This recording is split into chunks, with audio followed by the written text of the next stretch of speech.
സന്ദേശം സിനിമ ഇഷ്ടമാണോ? ഇഷ്ടമാണ്. അതിലെ ഫേമസ് ആയിട്ടുള്ള ഡയലോഗ് ഒന്ന് ചോദിക്കുകയാണ്, എന്തുകൊണ്ട് നമ്മൾ തോറ്റു?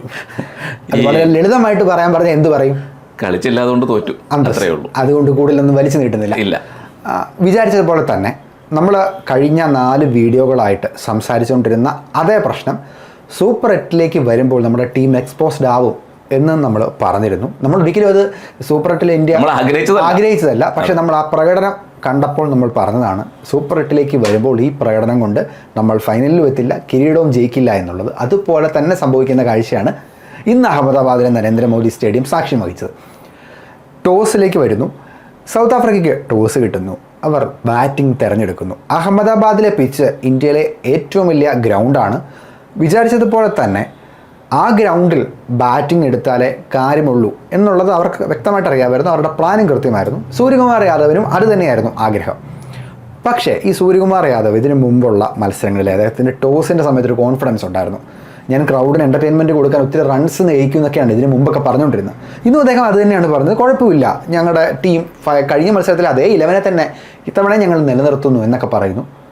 അത് 4 ഓവറുകൾ വരെ നേരത്തെ അദ്ദേഹം പറഞ്ഞ എൻ്റർടൈൻമെൻറ്റ് ക്രൗഡിന് കിട്ടി.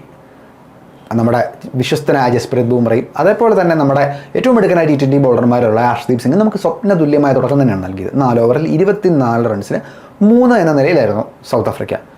ആ സമയത്ത് ശരിക്കും ക്രിക്കറ്റിലെ നമ്മളിതുവരെ കണ്ട ഒരു രീതി അനുസരിച്ച് പ്രഷറാകേണ്ടത് സൗത്ത് ആഫ്രിക്കയാണ്. അതെ, പക്ഷേ അതിലൊരു കാര്യം എന്ന് വെച്ചാൽ പൊതുവേ ഇന്ത്യ ശ്രദ്ധിച്ചാൽ മതി, ഇന്ത്യ ഈ ആദ്യ ഓവറുകളിൽ ഒരു 2-3 വിക്കറ്റ് എടുത്തു കഴിഞ്ഞാൽ പൊതുവെ അലസത കാണിക്കുന്ന ഒരു സ്വഭാവം പല മത്സരങ്ങളിലും നമ്മൾ കണ്ടിട്ടുണ്ട്. അത് പിന്നെ ഒന്ന് ടൈറ്റ് എന്ന് വിടും നമ്മൾ, പിന്നെ ഒരു ഫ്രീ ആവും. അത് ക്യാപ്റ്റന്മാരാണത് ശ്രദ്ധിക്കേണ്ടത്. ക്യാപ്റ്റൻ്റെ ആ ഒരു ബൗളിംഗ് ചേഞ്ച് അതൊക്കെ ശ്രദ്ധിച്ച് ചെയ്തില്ല എന്നുണ്ടെങ്കിൽ പണി പാളും. അതെ, ഈ ഒരു പ്രഷർ എന്ന് പറയുന്നത് അവരിൽ നിന്ന് മാറാൻ അത് നമ്മുടെ മില്ലർ വന്നപ്പോൾ തന്നെ മില്ലറിൻ്റെ തുടക്കത്തിൽ തന്നെ ആത്മവിശ്വാസത്തോടെയുള്ള ഷോട്ടുകൾ മില്ലർക്ക് കളിക്കാൻ കഴിഞ്ഞു.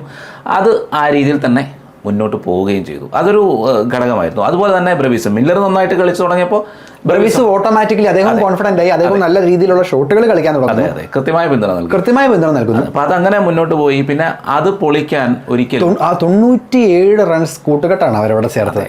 ഇന്നത്തെ ഒരു സാഹചര്യത്തിൽ അത് വളരെ നിർണായകമായ തീർച്ചയായിട്ടും. അത് മാത്രമല്ല, പിന്നെ ശിവം ദുബെ വരേണ്ടി വന്നല്ലോ. ശിവം ദുബെയ്ക്ക് ആണെങ്കിൽ നല്ല തല്ലും കിട്ടി.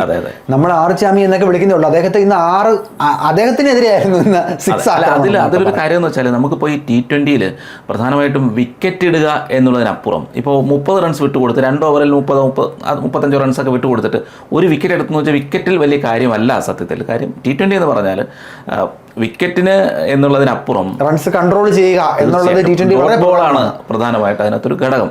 അപ്പോൾ അത് റണ്ണ് കുറച്ച് കൊടുക്കുക എന്നുള്ളത്. പക്ഷേ സംഭവിച്ചത് നേരെ തിരിച്ചാണ്. ജസ്പ്രീത് ബുംറയും അർഷ്ദീപ് സിംഗ് ഒഴിച്ച് ബാക്കി എല്ലാ ബോളർമാരും വാരിക്കോരി സൗത്ത് ആഫ്രിക്ക കൊടുക്കുകയായിരുന്നു. എടുത്തോ എന്നും പറഞ്ഞ് കൊടുക്കുന്ന ഒരു രംഗമായിരുന്നു നമ്മൾ കണ്ടത്. പക്ഷേ എന്നാൽ പോലും ഒരു 189 റൺസ് എന്നൊക്കെ പറഞ്ഞാൽ 188 റൺസ്, അതെ, 188 റൺസ് വിജയലക്ഷ്യം എന്ന് പറഞ്ഞാൽ ഇന്ത്യയെ സംബന്ധിച്ചിടത്തോളം നമ്മുടെ ബാറ്റിംഗ് എക്സ്പ്ലോസീവ് ബാറ്റർമാരടങ്ങുന്ന ഇന്ത്യയെ സംബന്ധിച്ചിടത്തോളം വലിയൊരു പ്രശ്നമായിരുന്നില്ല എന്ന് നമുക്ക് ക്രിക്കറ്റ് പ്രേമികൾ, ഇന്ത്യയുടെ ആരാധകരുമൊക്കെ കരുതിയിരുന്നു. പക്ഷേ സംഭവിച്ചത് നേരെ ഓപ്പോസിറ്റാണ്. നേരത്തെ പറഞ്ഞതുപോലെ തന്നെ ഈ ജസ്പ്രീത് ബുംറയുടെ ഇന്നത്തെ സ്പെല്ലിനെ നമ്മൾ തീർച്ചയായിട്ടും ഇന്നത്തെ മത്സരത്തിലെ തോൽവിയിലും നമ്മളെ ആശ്വസിപ്പിക്കുന്ന ഒരു സ്പെല്ല് ജസ്പ്രീത് ബുംറയുടെയാണ്. എന്തുകൊണ്ടാണ് ലോകത്തെ ഏറ്റവും മികച്ച ബോളർ എന്ന് തെളിയിക്കുന്ന പ്രകടനം അദ്ദേഹത്തിൻ്റെ ഭാഗത്തുനിന്നുണ്ടായി. 4 ഓവറിൽ 15 റൺസ് വഴങ്ങി 3 വിക്കറ്റ്. അതുപോലെ തന്നെ അർഷ്ദീപ് സിംഗ് 4 ഓവറിൽ 28 റൺസ് വഴങ്ങി 2 വിക്കറ്റ്. ബാക്കി ഒരൊറ്റ ബോളർമാർ പോലും നമുക്കിന്ന് ആശ്വാസം നൽകുന്ന പ്രകടനം നടത്തിയില്ല. നമുക്ക് വേണ്ടി നല്ല പ്രകടനം സാധാരണ കാഴ്ചവെക്കാറുള്ള നമ്മുടെ വരുൺ ചക്രവർത്തി 4 ഓവറിൽ 47 റൺസ്. അവിടെ വരുൺ ചക്രവർത്തി കിട്ടുന്ന തല്ല് കിട്ടിയ സമയത്ത് പോലും നമ്മുടെ ക്യാപ്റ്റൻ സൂര്യകുമാർ യാദവിന് പലപ്പോഴും ഒരു ബാക്കപ്പ് പ്ലാൻ ഉണ്ടായിരുന്നില്ല. 2 ഓവറാണ് അദ്ദേഹം ഏറെ വിശ്വസിച്ച് പന്ത് ഏൽപ്പിച്ച വാഷിംഗ്ടൺ സുന്ദറിന് അദ്ദേഹം കൊടുത്തത്. 2 ഓവറാണ് കൊടുത്തത്. എന്തിനാണ് പിന്നെ സുന്ദർ ഈ 11-ൽ ആ അക്സർ പട്ടേലിനെ കളിപ്പിക്കാൻ മേലെ എന്നുള്ള ചോദ്യം അവിടെയാണ് പ്രസക്തമാവുന്നത്. മറുവശത്തേക്ക് നേരത്തെ പറഞ്ഞ പോലെ നമ്മുടെ ബാറ്റിങ്ങിലേക്ക് വരാം. ആദ്യ മത്സരത്തിൽ നമ്മൾ കഴിഞ്ഞ നെതർലൻഡ്സിനെതിരുള്ള മത്സരത്തിൽ വിശകലനത്തിന് ഇടയിൽ പറഞ്ഞിരുന്നു എയ്ഡൻ മാക്രം ഫസ്റ്റ് ഓവർ എറിയും. അതുപോലെ തന്നെ സംഭവിച്ചു. എയ്ഡൻ മാക്രം ഫസ്റ്റ് ഓവർ എറിയുന്നു. പക്ഷേ ഇന്ന് ഇന്ത്യ വ്യത്യസ്തമായൊരു പദ്ധതിയാണ്. നമ്മുടെ അദ്ദേഹത്തിന് അഭിഷേക് ശർമ്മയ്ക്ക് പ്രഷർ ആവാതിരിക്കാൻ നല്ല ഫോമിലുള്ള ഇഷാൻ കിഷനാണ് ആദ്യ ബോളിൽ നേരിടുന്നത്. എന്നാലും ഇഷാൻ കിഷനെയും ആ സമ്മർദ്ദം ബാധിക്കുന്ന കാഴ്ചയാണ് കണ്ടത്. ഇഷാൻ കിഷൻ്റെ വിക്കറ്റ് പോയതോടെ പിന്നെ ഉത്തരവാദിത്വം കൂടുതൽ നമ്മുടെ തിലക് വർമ്മ, അഭിഷേക് ശർമ്മ സർക്കിൾ. ഇന്നെങ്കിലും അഭിഷേക് ശർമ്മയുടെ ഭാഗത്തുനിന്ന് ഒരു മികച്ച ഇന്നിങ്സ്, ഒരു തിരിച്ചുവരവ് പ്രതീക്ഷിച്ചു. എന്തായാലും അഭിഷേക് ശർമ്മയ്ക്ക് ഒരു റൺ എടുക്കാൻ പറ്റി. അത് തന്നെ വലിയ ആശ്വാസം. അദ്ദേഹത്തിന് ഇന്ന് 15 അല്ലേ? അതെ, 15 റൺസ്. അദ്ദേഹത്തിന് 15 റൺസ് നേടാൻ സാധിച്ചു. പക്ഷെ തിലക് വർമ്മ, നമ്മൾ കഴിഞ്ഞ മത്സരങ്ങളെല്ലാം പറഞ്ഞു, തിലക് വർമ്മ എന്ത് ഫോർമാറ്റാണ് കളിക്കുന്നത് അദ്ദേഹം മറന്നു പോകുന്നു. ഇന്നെന്തായാലും അദ്ദേഹം ഒത്തിരി ബുദ്ധിമുട്ടിച്ചൊന്നുമില്ല, പെട്ടെന്ന് തന്നെ അദ്ദേഹം വന്നു പോയി. തിലക് വർമ്മയ്ക്ക് ശേഷം സൂര്യകുമാർ യാദവ്. പക്ഷെ നമ്മൾ എപ്പോഴും നേരത്തെ പറഞ്ഞിരുന്നതാണെന്ന് തോന്നുന്നു. കാര്യം ഫസ്റ്റ് ഡൗൺ എന്തുകൊണ്ട് സൂര്യകുമാർ യാദവ് ഇറങ്ങുന്നില്ല? സൂര്യകുമാർ യാദവ് എന്തുകൊണ്ടൊരു ഉത്തരവാദിത്വം ഏറ്റെടുക്കുന്നില്ല? വീണ്ടും ആ ചോദ്യത്തിന് പ്രസക്തി വരുവാണ്. അല്ല, അത് മാത്രമല്ല, ഇന്നത്തെ ബാറ്റിങ്ങിൽ കണ്ടിട്ടേ നമ്മൾ ഒരു കാരണവശാലും ജയിക്കുമെന്നൊരു ഘട്ടം, ഒരു തോന്നൽ ഒരു ഘട്ടത്തിലും ഉണ്ടായിരുന്നില്ല. ജയിക്കുമെന്നൊരു ഒരു തോന്നൽ ഒരു ഘട്ടത്തിലും ഉണ്ടായിരുന്നില്ല. അതായത് ഒരു ബാറ്റർക്കും ഒരു ആത്മവിശ്വാസം ഉള്ളതായിട്ട് തോന്നിയില്ല. അതായത് ബാറ്റിങ്ങിൽ എന്താ പറയുക, നല്ലൊരു ഷോട്ടിന് ശ്രമിക്കുന്നില്ല, ചെയ്യുമ്പോൾ ബാറ്റിൽ പലതും പന്ത് അതെ അതെ അതെ അതെ ഇതെല്ലാം സംഭവിക്കുകയാണ്. അതെന്ന് പറയുമ്പോൾ ഈ ഒരു 1-2 ബാറ്റർമാർക്ക് ഇത് സംഭവിച്ചാൽ നമുക്ക് മനസ്സിലാവും, ചിലപ്പോൾ ഫോം ഔട്ട് ആയതുകൊണ്ടാവും. പക്ഷേ എല്ലാവർക്കും എങ്ങനെയാണ് സംഭവിക്കുന്നത്? പിന്നെ വേറൊരു കാര്യം, ഈ ഒരു കപ്പൽ മുങ്ങാൻ തുടങ്ങുമ്പോൾ അതിനൊരു ആടി ഉലയുമ്പോൾ പിടിച്ചു നിർത്താൻ കഴിയുന്ന ഒരു സ്റ്റാൻഡേർഡ് ബാറ്റർ, ഒരു കപ്പിത്താൻ, അതെ, നമുക്കിപ്പോൾ ഇല്ല. ഉണ്ടായിരുന്നു നേരത്തെ. നമുക്ക് വിരാട് കോഹ്ലിയെ പോലെയോ അല്ലെങ്കിൽ അങ്ങനെ ആരെങ്കിലും ഒക്കെ ഉണ്ടായിരുന്നു. പക്ഷേ ഇതിൽ എന്താ സംഭവിച്ചാൽ എല്ലാവരും ഇപ്പോൾ ഒരു കാര്യം, ഇത് വേറൊരു രീതിയിൽ സംഭവിക്കുകയാണെന്ന് വെച്ചോ. ഇതിപ്പോൾ ഇന്ത്യ ആദ്യ ബാറ്റിംഗ് ആണെന്ന് വെച്ചോളൂ. ആദ്യമേ തന്നെ ഇവരെല്ലാവരും ബാറ്റ് ചെയ്യുന്നു, അഭിഷേകും ഒക്കെ നല്ല സ്കോർ ചെയ്യുന്നു എങ്കിൽ ഈ പറയുന്ന എല്ലാവരും ബാറ്റ് ചെയ്യും. ശ്രദ്ധിച്ചിട്ടുണ്ടോ? ഇവരെല്ലാവരും വരിക, അടിക്കുക തന്നെ. പക്ഷേ ഔട്ടായി തുടങ്ങിയാൽ ഓപ്പണിംഗ് തകരുന്നു, ഫസ്റ്റ് ഡൗൺ കളിക്കുന്നില്ല, സെക്കൻഡ് ഡൗൺ എല്ലാവരും ബാറ്റ് ചെയ്യാൻ ബുദ്ധിമുട്ടുന്നു. പിന്നെ സംഭവിക്കുന്നതെന്ന് വെച്ചാൽ ബാക്കി ആരും പിന്നെ ബാറ്റ് ചെയ്യുന്നില്ല. അതാണ് ഈ നേരത്തെ ഒക്കെ സംഭവിച്ചു. അവിടെ ഇടയ്ക്കോ ആരെങ്കിലും ഒരാൾ ഫോമിലായതാണ് കഴിഞ്ഞ നാല് മത്സരങ്ങളിൽ നമ്മളെ രക്ഷിച്ചത്. ഈ മത്സരത്തിലേക്ക് വന്നു കഴിഞ്ഞാൽ ബോളിംഗിൽ ജസ്പ്രീത് ബുംറ ഫോമിലായി, എങ്കിലും ബാറ്റിങ്ങിൽ ഒരാൾ പോലും ഉത്തരവാദിത്വം ഏറ്റെടുത്തില്ല. അതിനിടയിൽ ഒരു വളരെ രസകരമായിട്ടുള്ള ഞെട്ടിപ്പിക്കുന്ന ഒരു തീരുമാനമായിരുന്നു. സുന്ദറിനെ 3 വിക്കറ്റുകൾ പോയതിനു ശേഷം സുന്ദർ ക്രീസിലേക്ക് വരികയാണ്. സുന്ദർ ക്രീസിലേക്ക് വരുമ്പോൾ അപ്പുറത്ത് നിൽക്കുന്നത് സൂര്യകുമാർ യാദവാണ്. ആ സമയത്ത് പ്രതീക്ഷിച്ചത് കഴിഞ്ഞ ലോകകപ്പ് ഫൈനലിൽ അക്സർ പട്ടേൽ വിരാട് കോഹ്ലി കൂട്ടുകെട്ട് പോലെ ഒരു മികച്ച കൂട്ടുകെട്ട് അവിടെ ഉണ്ടാകുമെന്ന്. പക്ഷേ അതുണ്ടായില്ല. ഈ രണ്ടാളുകളും ഒരേപോലെ പ്രശ്നത്തിൽ നിന്ന് കളിക്കുന്ന കാഴ്ചയാണ് കാണാൻ സാധിച്ചത്. അതിനിടയിൽ സുന്ദർ ഒരു 6 ഒക്കെ അടിച്ചു. അത് മാത്രമാണ് അതിനിടയിൽ ഒന്ന് ഓർക്കാനുണ്ടായിരുന്നത്. സൂര്യകുമാർ യാദവ് അദ്ദേഹം വമ്പൻ പ്രതിസന്ധിയിൽ. അതുപോലെ തന്നെ ഇതിൽ ഇപ്പോൾ ചോദിക്കുന്ന ഒരൊറ്റ ചോദ്യമേ ഉള്ളൂ. അതായത് ഇങ്ങനെയൊരു തകർച്ച വരുമ്പോൾ ആ ഒരു കപ്പലിനെ സ്റ്റഡിയാക്കി നിർത്താൻ കഴിവുള്ള ഏത് ബാറ്ററാണ് ഇന്ന് ഇന്ത്യൻ നിരയിലുള്ളത്? ഇന്ന് ഒരു ബാറ്റർ പോലും ഈ 11-ലില്ല. നമുക്ക് ഈ ലോകകപ്പിൽ എടുത്ത ടീമിൽ പോലും ഇല്ല. നമുക്ക് അത്തരത്തിലുള്ള ഒരുപാട് താരങ്ങൾ പുറത്ത് ഉണ്ട്. KL രാഹുലിനെ പോലെയും അതല്ലെങ്കിൽ ശ്രേയസ് അയ്യരെ പോലെയും ഒക്കെ താരങ്ങളുണ്ട്. പക്ഷേ ഈ ലോകം, അതായത് ഇങ്ങനെ ഒരു തകർച്ച വരുമ്പോൾ ഈ സമ്മർദ്ദത്തിനെ പിടിച്ചു നിർത്തിക്കൊണ്ട് സമ്മർദ്ദം മാറ്റിവെച്ച് അല്ലെങ്കിൽ എതിരാളികളുടെ ഇതിലേക്ക് ആക്രമണം നയിക്കാൻ കഴിവുള്ള ഒരാൾ പോലുമില്ല. ഓപ്പണിംഗ് വിജയിച്ചാൽ വിജയിച്ചു എന്ന അർത്ഥത്തിലേക്ക് നമ്മുടെ കാര്യങ്ങൾ എത്തിയിരിക്കുകയാണ്. ഇന്നത്തെ തോൽവിയുടെ മാർജിൻ 76 റൺസിനാണ്. ഈ തോൽവി ഒരു സൂപ്പർ 8 മത്സരത്തിൽ ഒരു ടീം തോൽക്കുക എന്ന് പറഞ്ഞാൽ വലിയ സംഭവമൊന്നുമല്ല. പക്ഷേ ആ തോൽവിക്ക് ചെറിയ ചില പ്രശ്നങ്ങളുണ്ട്. നമ്മുടെ ഗ്രൂപ്പിൽ സിംബാബ്വെ, വെസ്റ്റ് ഇൻഡീസ് ടീമുകളാണ് ഉൾപ്പെട്ടിരിക്കുന്നത്. നമ്മൾ മറ്റ് ടീമുകളുടെ ബലത്തെ ആശ്രയിക്കുന്ന ഘട്ടത്തിലേക്ക് നമ്മുടെ ഈ തോൽവി നമ്മളെ എത്തിച്ചിരിക്കുകയാണ്. നമ്മുടെ നെറ്റ് റൺ റേറ്റിന് ഈ തോൽവി വളരെയധികം ബാധിച്ചിട്ടുണ്ട്. -3 അടുത്താണ് നമ്മുടെ നെറ്റ് റൺ റേറ്റ്. അതുപോലെ തന്നെയാണ് നമുക്ക് വരാനിരിക്കുന്ന മത്സരം. അടുത്തത് നമുക്ക് സിംബാബ്വെക്കെതിരെയാണ് പോരാട്ടം. നാളെ വെസ്റ്റ് ഇൻഡീസ് സിംബാബ്വെ ടീമിൻ്റെ മത്സരമുണ്ട്. ഇതിൽ വെസ്റ്റ് ഇൻഡീസ് ജയിക്കുകയും അടുത്ത മത്സരത്തിൽ നമ്മുടെ പ്രകടനം നമ്മൾ വൻപൻ മാർജിനിലേക്ക് നമ്മൾ വിജയിച്ച് നമ്മുടെ നെറ്റ് റൺ റേറ്റ് ഉയർത്തുകയും ഒക്കെ ചെയ്തില്ലെങ്കിൽ അവസാന മത്സരം നമുക്ക് ഇതേ വെസ്റ്റ് ഇൻഡീസിനോടാണ്. അതിനിടയിൽ സൗത്ത് ആഫ്രിക്ക അവരുടെ ശേഷിക്കുന്ന മത്സരങ്ങൾ ജയിക്കേണ്ട അവസ്ഥയിലേക്കും നമ്മുടെ കാര്യങ്ങളെത്തി. ഇങ്ങനൊന്നും സംഭവിക്കേണ്ടതല്ലായിരുന്നു. എന്തായാലും ഇന്നത്തെ ഒരു പ്രത്യേക ഇന്ത്യ എക്സ്പോസ് ചെയ്യപ്പെട്ടു. അതെ, ഇതിൽ നിന്നൊരു കരകയറ്റം അത്ര എളുപ്പമല്ല. കാര്യം എങ്ങനെ ഇതിൽ ഒരു വ്യത്യസ്തമായ ഒരു ബാറ്റിംഗ് എടുക്കാൻ ആർക്ക് കഴിയും? ഇപ്പോൾ ഈ പറയുന്ന നമ്മളിപ്പോൾ സഞ്ജുവിനെ തിരിച്ചു കൊണ്ടുവരാം എന്നാണ് നമുക്കിപ്പോൾ ആകെ സഞ്ജു അക്സർ പട്ടേൽ ഈ രണ്ടുപേരല്ലേ ഇനി എടുക്കാനുള്ളൂ. അപ്പോൾ ഈ സഞ്ജുവിനെ തിരിച്ചു കൊണ്ടുവരാം അല്ലെങ്കിൽ അക്സർ പട്ടേൽ ഈ രണ്ടുപേരും ഫോമിലുമല്ല.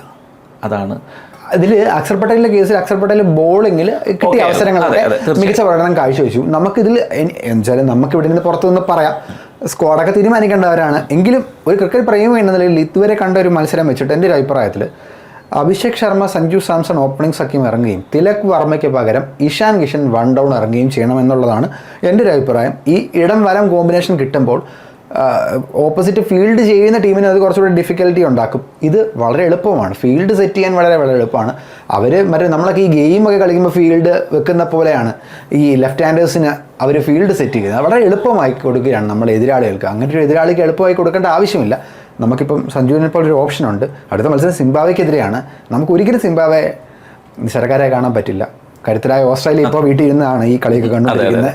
ഇന്ത്യയുടെ എല്ലാ കളികളിലും എനിക്ക് തോന്നുന്നു ആദ്യത്തെ ഓവറിൽ തന്നെ വിക്കറ്റുകൾ വീണെന്ന് തോന്നുന്നു. അതെ, എല്ലാ കളിയിലും ആദ്യത്തെ ഓവറിൽ വിക്കറ്റ് വീണിരിക്കുകയാണ്. അതെ, ആദ്യത്തെ ഓവറിൽ തന്നെ ഓപ്പണർ തിരിച്ചു പോകുന്ന ഒരു രംഗമാണ് ഇത്. ഈ 5 കളികളിലും സംഭവിച്ചു. അതെ, ഇവർക്ക് വല്ല നേർച്ചയോ ഉണ്ടോ? ആദ്യത്തെ ഓവർ തന്നെ തിരിച്ചൊരാൾ കയറി ചെല്ലാം. അതായത് രണ്ടുപേരും ഒരുമിച്ച് ഇറങ്ങുമ്പോൾ നീ പെട്ടെന്ന് അങ്ങനെ ഒരു തിരിച്ചു കയറി ചെല്ലണമെന്ന്. പക്ഷേ തീർച്ചയായിട്ടും ഈ ഒരു ഇന്ത്യൻ ടീമിനെ കൊണ്ട് കപ്പടിക്കാം എന്നുള്ളൊരു, അതെ, അല്ലെങ്കിൽ അത്ഭുതങ്ങൾ സംഭവിക്കണം.